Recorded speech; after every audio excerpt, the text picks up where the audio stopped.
नमस्कार मित्रांनो, रामकृष्णारी. तर आता आपण शेतावर आलेला आहोत. तर 5-6 वाजले, दिवस मावळलेला आहे.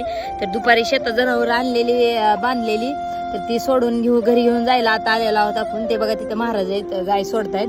मी एकटी येणार होते, पण महाराज म्हणले गायची ओळख नाही, कारण जुनी आमची राणी गाय वारली, तुम्हाला माहित आहे. नवीन गाय हानन बिनल म्हणून महाराज काळजीने आलेत की माझी मी सोडून आणते, तो आपलं गाडीवर चल म्हणून महाराज आले. बघा हे बघा गाय घेऊन येतात. बघा सोडतायत, गाय सोडतायत. आता गाय आणि वासरू आहे, शंभू, आणि नवीन गाय आणलेली आहे. तर आता ती सोडून आणतायत. मी एकटी येणार होते, पण महाराज म्हणले नको, नवीन गाय आहे, मारल बिरल उग आणि होचील कुठं तरी वाकडी, मुंबईला जायचंय लवकर म्हणून महाराज आले. ओ महाराज, बघा आला आवाज, कसा आहे आवाज, बघा महाराज आहे तिकडे. चला, हाय रामकृष्णारी.